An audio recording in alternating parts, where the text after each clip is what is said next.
रिया की शादी को 3 साल हो चुके थे। उसका रंग सांवला था, लेकिन उसका दिल बहुत सुंदर था। वह सुबह सबसे पहले उठती, पूरे घर की सफाई करती, सबके लिए नाश्ता बनाती, सास ससुर की सेवा करती और अपने पति आदित्य का हर छोटी बड़ी बात में ध्यान रखती। उसने कभी किसी से ऊंची आवाज में बात नहीं की। उसे हमेशा यही उम्मीद रहती थी कि एक दिन उसकी सास उसे बेटी की तरह अपना लेंगी। लेकिन उसकी सास कमला देवी को रिया का सांवला रंग कभी पसंद नहीं आया। वह हर दिन उसे ताने देती, कभी कहती, अगर मेरा बेटा मेरी बात मान लेता तो आज इस घर में चांद जैसी गोरी बहू होती। कभी रिश्तेदारों के सामने कहती, इतनी काली बहू देखकर लोग क्या कहेंगे। रिया हर बार चुप आंसू पी जाती। उसे लगता था कि इंसान की पहचान उसके रंग से नहीं, उसके संस्कारों से होती है। आदित्य अपनी माँ की बात सुनता था, लेकिन हर बार चुप रह जाता। उसकी यही चुप्पी रिया को सबसे ज्यादा तकलीफ देती थी। एक दिन कमला देवी अपनी सहेली के घर गई। वहां उन्होंने एक गोरी और सुंदर लड़की देखी। उसी समय उन्होंने मन ही मन फैसला कर लिया कि यही लड़की उनके बेटे की दूसरी पत्नी बनेगी। घर लौटते ही उन्होंने उस लड़की के घर रिश्ता भेज दिया। कुछ दिनों बाद लड़की वाले आदित्य को देखने घर आने वाले थे। सबसे बड़ी बात यह थी कि रिया को इस बारे में कुछ भी नहीं बताया गया। जिस दिन लड़की वाली आने वाले थे, उसी समय सुबह कमला देवी ने रिया से कहा, आज घर में मेहमान आएंगे, अच्छे से खाना बनाना और उनके सामने ज्यादा मत आना। रिया ने बिना कुछ पूछे पूरा घर सजा दिया। उसने तरह तरह के पकवान बनाए और सबके लिए चाय नाश्ता तैयार किया। जब मेहमान आए तो कमला देवी ने रिया को रसोई में ही रहने को कहा, लेकिन अचानक एक प्लेट कम पड़ गई। रिया दूसरी प्लेट लेकर ड्राइंग रूम में पहुंची। तभी लड़की के पिता की नजर रिया पर पड़ी। उन्होंने पूछा, बेटी तुम कौन हो? रिया कुछ बोल पाती उससे पहले कमला देवी हंसते हुए बोली, अरे यह तो घर का काम संभालती है। यह सुनते ही रिया का दिल टूट गया। उसकी आंखों से आंसू निकल आए, लेकिन उसने किसी के सामने कुछ नहीं कहा।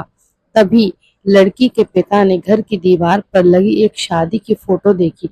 उस फोटो में आदित्य और रिया वरमाला पहने खड़े थे। उन्होंने हैरानी से पूछा, अगर यह लड़की घर का काम करती है तो शादी की फोटो में आपके बेटे के साथ कैसे खड़ी है? कमला देवी का चेहरा उतर गया।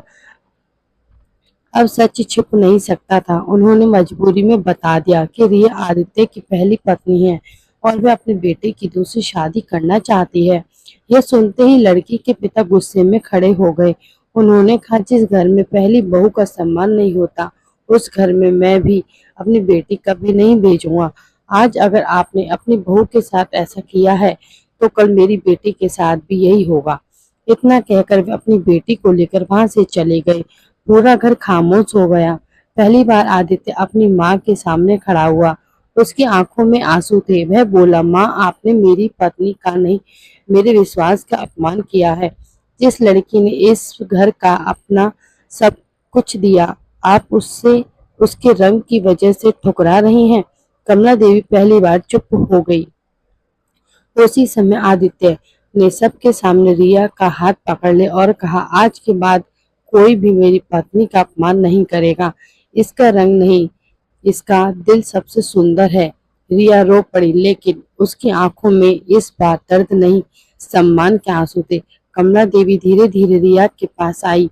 उन्होंने उसके हाथ पकड़ लिए और रोते हुए बोली, बहू मैंने सारी उम्र लोगों के चेहरे देखे, लेकिन इंसान का दिल देखना भूल गई। मुझे माफ कर दो। रिया ने कुछ पल उनकी ओर देखा, फिर धीरे से उनके आंसू पोंछते हुए बोली, माँ जी, इंसान का रंग भगवान देता है, लेकिन उसका चरित्र उसके कर्म बनाते हैं।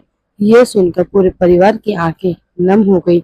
उस दिन के बाद कमला देवी ने कभी किसी के रंग पर टिप्पणी नहीं की। उन्होंने हर जगह अपनी बहू का परिचय गर्व से देना शुरू किया और कहा, मेरी बहू दुनिया की सबसे सुंदर लड़की है, क्योंकि इसका दिल सबसे सुंदर है। से किसी इंसान की असली सुंदरता उसके चेहरे के रंग में नहीं, बल्कि उसके दिल, उसके संस्कार और उसके व्यवहार से होती है। अगर मेरी ये कहानी आप लोगों को पसंद आई हो तो वीडियो को लाइक करें, शेयर करें, चैनल को सब्सक्राइब जरूर करें।